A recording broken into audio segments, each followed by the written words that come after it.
하나님의 말씀 로마서 12장 14절에서 21절의 말씀입니다.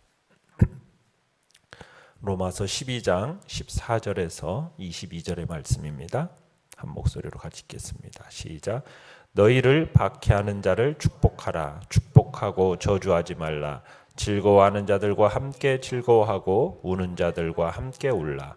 서로 마음을 같이하며 높은 데 마음을 두지 말고 도리어 낮은 데 처하며 스스로 지혜 있는 채 하지 말라. 아무에게도 악을 악으로 갚지 말고 모든 사람 앞에서 선한 일을 도모하라. 할 수 있거든 너희로서는 모든 사람과 더불어 화목하라.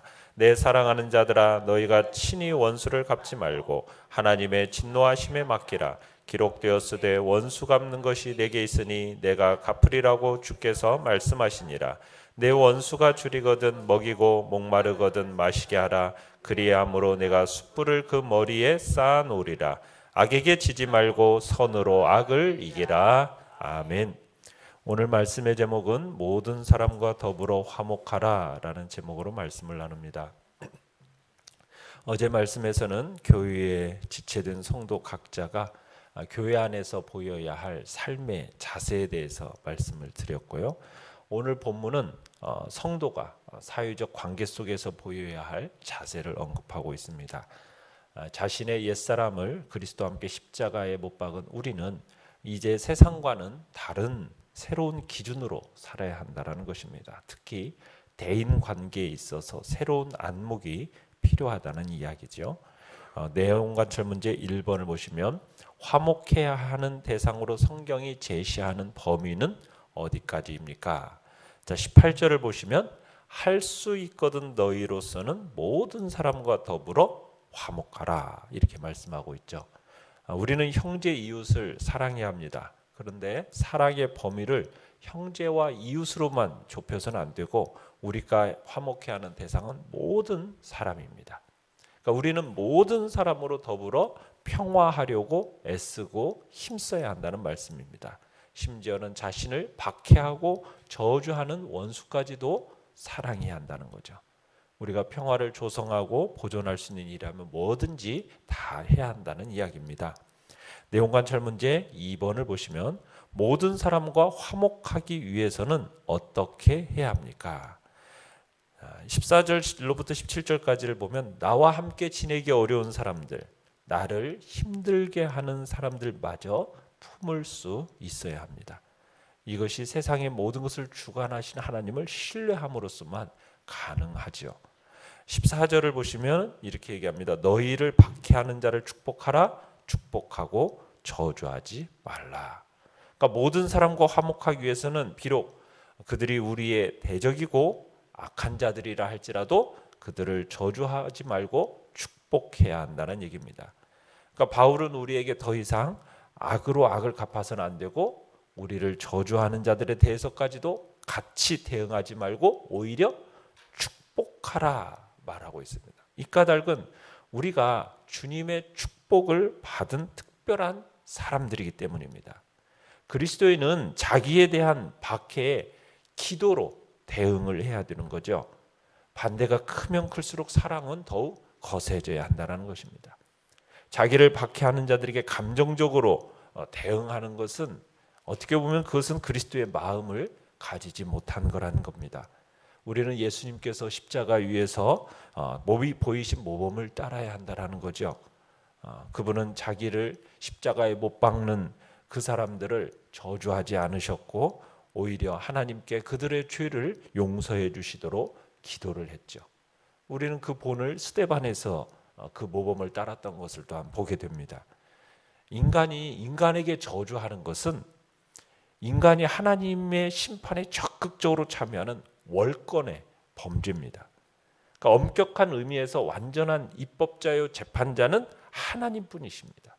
그러면 우리는 이웃을 판단할 자격조차 없는 이들이기 때문에 다른 사람을 저주한다라는 것은 우리 분량밖의 일이라는 이야기입니다.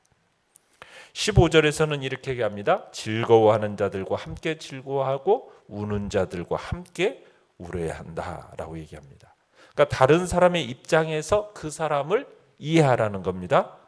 그 사람이 자기 자신과 같기를 바라지 말고 자신을 그 사람에게 맞추라는 얘기죠. 흔히 사람들은 상대방의 입장을 이해하기보다는 그 사람을 자신의 입장에서 설득하는 데 더 익숙해 있습니다. 그건 자신의 입장을 다른 사람으로부터 인정받고자 하는 욕망 때문이거든요. 그러니까 상대방의 자리에 서서 그 사람이 왜 그럴 수밖에 없는가, 이걸 생각하는 것이 진정한 그리스도인의 자세라는 것입니다. 그러니까 이웃의 입장에 서서 그 사람을 이해하려고 애쓰는 것, 그것이 바로 그리스도인의 진정한 자세이죠. 16절을 보시면은 서로 마음을 같이하며 높은 데 마음을 두지 말고 도리어 낮은 데 처하며 스스로 지혜 있는 채 하지 말라.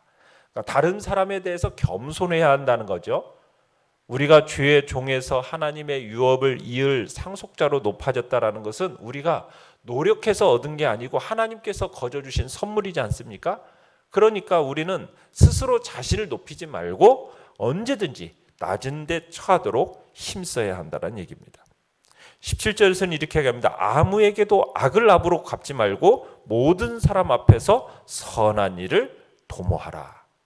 바울이 성도들에게 어떤 경우에도 보복하지 말 것을 권하고 있는 것은 하나님께서 주시는 보상과 징벌에 대해서 염두에 두고 있는 겁니다. 그러니까 마지막 심판의 때에 하나님께서 완전한 보상과 징벌이 주어질 거예요. 그러니까 이 세상에 머무는 동안 성도의 개인적인 방법으로 원한을 풀려고 해서는 안 된다는 거죠. 이 일은 심판자 되신 하나님의 몫이라는 것입니다. 따라서 하나님께서 하실 일을 내가 대신하고자 하는 것, 이건 범죄라는 겁니다. 단순히 악을 멀리하고 악을 배격하는 그 정도의 소극적인 삶에서 그쳐서는 안 되고 오히려 어떻게 하라고 얘기하고 있습니까? 적극적이고 능동적으로 선한 일을 도모하라. 선한 일을 찾아 나서서 선을 행할 것을 말씀을 하고 있습니다. 연구와 묵상 문제 3번입니다. 우리가 심지어 원수라고 생각하는 사람들마저 넉넉히 품을 수 있는 근거는 무엇입니까? 우리가 심지어 원수라고 생각하는 사람들까지 품을 수 있는 근거가 무엇이겠습니까? 하나님이 원수였던 우리를 예수 그리스도의 사랑으로 말미암아 자신과 화목하게 하셨다라는 것, 여기에 우리의 근거를 두는 거죠. 원수였던 우리를, 그죠? 자신의 아들 독생자 예수 그리스도를 내어 주시면서까지 우리를 사랑하신 그 사랑, 그 사랑으로 우리를 하나님과 화목해 하신 거지 않습니까? 그러니까 성도는 예수 그리스도를 통한 이 대속의 은혜를 입어서 우리가 하나님과 관계를 회복된 자이기 때문에 우리가 이제는 심지어 원수라 하는 이들까지도 넉넉히 품을 수 있어야 한다는 얘기입니다. 그러면서 19절에서 얘기합니다. 너희가 친히 원수를 갚지 말고 하나님의 진노하심에 맡기라. 그러니까 보복의 권한이 사람에게 있는 게 아니라는 거죠. 누구에게 있다는 겁니까? 하나님께 있다는 거예요. 오직 하나님만이 보복하실 수 있는 분이라는 겁니다. 그리고 그 근거는 하나님은 전능하신 분이시기 때문입니다. 그리고 모든 판단에 있어서 정확하시지만 우리는 전능한 존재가 아니잖아요. 그러니까 잘못 판단하기가 쉬운 겁니다. 하나님은 감정에 의해서 좌우되시지 않아요. 그런데 우리는 어때요? 감정에 따라서 맹목적이 되기가 굉장히 쉽습니다. 하나님은 우리의 아버지이세요. 우리 모두의 아버지시기 때문에 가장 합당하고 공정한 분이신데 반해서 우리는 어떻습니까? 우리 자신의 기호에 따라서 편견을 갖지 않을 수 없는 존재예요. 편견을 가질 수밖에 없는 존재가 우리입니다. 그렇기 때문에 보복의 권한이라는 것은 누구에게? 오직 하나님께만 있다라는 거죠. 그래서 성경은 보복하지 말 것을 강력하게 촉구하고 있는 겁니다. 그러니까 사람이 개별적으로 보복을 하는 것은 하나님의 권위를 침해하는 행위라는 거예요. 그것은 그분께 죄 짓는 행위고 하나님을 모욕하는 행위라는 겁니다. 그러니까 우리는 자신을 모욕하고 부당하게 대우하는 그 사람들을 향해서 함부로 보복의 칼을 들이밀지 말아야 된다. 오히려 그들을 사랑하고 그들을 위해서 어떻게 하라고요? 기도해야 된다는 거예요. 보복의 칼은 오직 주님께서 들이대실 거라는 거죠. 그래서 20절에 내 원수가 줄이거든 어떻게 하라고요?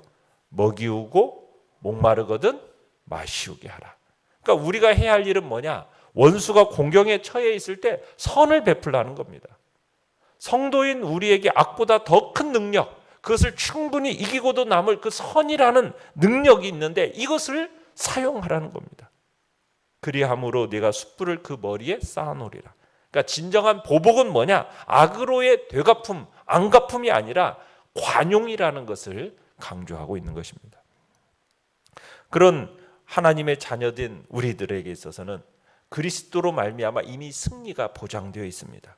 우리 모두는 그리스도로 말미암아 악을 이길 수 있는 위치에 있으니까 악에 정복당해서는 안 되고 어떻게 하라고요? 21절처럼 악에게 지지 말고 뭘로? 선으로 악을 이기라. 선으로 악을 이기라. 그러니까 악과의 전투에서 승리하는 방법은 선이라는 무기를 활용하면 된다는 거죠. 우리가 스스로 원수를 갚으려고 시도하면 악에게 지고 말 겁니다. 이것은 마귀가 원하는 일이에요. 끊임없이 우리를 부추깁니다. 반면에 우리가 선으로 그것과 맞서면 이기게 되어 있기 때문에 이 선이라는 무기를 적극 충분히 활용해야 된다는 얘기입니다. 단순히 악을 행하지 않는다 이 정도만 가지고는 부족하고 적극적으로 선을 행하라. 이게 악을 이기는 방법이요. 악과의 투쟁에서 진정 승리를 얻는 비결은 사랑과 자비를 베풀므로써 적대 관계를 변화시켜서 우호적인 관계로 만드는 것이다. 얘기하고 있습니다. 느낀 점 4번입니다. 나를 힘들게 하고 괴롭히는 사람들과도 화목해야 한다는 말씀 앞에서 무엇을 느낍니까? 나를 힘들게 하고 나를 괴롭히는 사람, 이 사람들에 대해서 복수심을 불태우는 것은 악에게 지는 행위입니다. 오히려 그 악에 대해서 용서와 사랑으로 긍휼을 베푸는 것이 바로 선으로 악을 이기는 행위라는 거, 우리가 이것을 마음속에 새기고 느끼며 살아가야 할 것입니다. 흔히 사람들에게 모욕을 당하거나 부당한 대우를 받았을 경우 상대방에 대해서 막 분노의 마음을 품고서 복수를 일삼는 것이 우리 인지상정이죠. 그러나 그런 태도는 또 다른 복수를 낳는 결과만 가져오는 겁니다. 그것은 악으로 악을 갚는 행위인 거죠. 악은 결코 악으로부터 나오지 선에서 나오지 않습니다. 그렇기 때문에 다른 사람들이 자신에 대해서 가해오는 이 악에 대해서 복수심을 불태우거나 분노의 마음을 가지지 말아야 합니다. 그것은 바로 악에게 지는 행위이기 때문이죠. 그래서 우리가 악을 이기려면 어떻게 해야 된다고요? 악을 선으로 갚아야 한다. 그 선만이 진정으로 악을 굴복시킬 수 있다는 얘기입니다. 다른 사람들이 나에 대한 악행, 모욕, 그것에 대해서 용서와 사랑으로 대할 때 진정 악을 이길 수 있는 거죠. 그래서 예수님이 산상수훈에서 마태복음 5장 44절에 그렇게 했죠. 너희 원수를 사랑하며 너희를 박해하는 자를 위하여 기도하라고 가르치시는 거죠. 우리가 원수를 사랑하고 박해자를 위해서 기도해야 하는 이유는 우리 사람에게는 결코 보복할 권한이 없어요. 오직 하나님께만 그 권한이 있다라는 것. 사람은 늘 감정에 치우치는 반면에 하나님은 치우침 없이 공의로 심판하시기 때문입니다. 그러므로 우리는 원수와 박해자를 향해 사랑의 마음만 가지라는 거죠. 물론 이게 참 쉽지 않은 일입니다. 이웃을 사랑한다는 것, 이웃을 위해 기도한다는 것, 그것도 쉽지 않은데 원수까지도 원수를 향해서 사랑하고 그를 향해서 기도한다? 그건 더더욱 쉬운 일이 아니죠. 더더욱 어려운 일입니다. 그러나 성도에게 있어서 그 불가능마저도 가능케 하시는 그분이 우리 안에 계시죠. 그분이 누굽니까? 우리 속에 내주하시는 성령 하나님입니다. 모든 것을 가능케 하신 하나님. 그 성령 하나님을 의지한다면 원수도 사랑할 수 있고, 그리고 내주하시는 그 성령의 뜻에 순종할 때 원수를 위해서 기도하고 축복할 수 있게 되는 겁니다. 그게 바로 진정한 그리스도인이요. 그러기에 우리는 원수까지도 사랑함으로 진정한 그리스도인으로서의 삶을 살아갈 수 있기를 간절히 바랍니다. 결단과 적용 5번입니다. 모든 사람과 더불어 화목하라는 말씀을 들을 때 그 대상에 포함하기 어렵다고 생각되는 사람이 있습니까? 마음으로는 하고 싶지 않겠지만 의지적으로 결단하고 이 시간 그들을 위해 기도하며 축복합시다. 오늘의 기도 같이 읽겠습니다. 시작. 어그러진 관계를 회복하고 모든 사람과 더불어 화목하게 하소서. 아멘. 말씀을 생각하면서 기도하시고요. 연약한 우리의 지체들을 위해서 기도해 주시고, 또 상을 당한 가족, 오늘 이제 발인 또 하관이 있습니다. 또 그 가족 위에 하나님이 주시는 위로가 있도록 또한 기도해 주시기 바랍니다. 주여, 우리 세 번 부르시며 나아가겠습니다.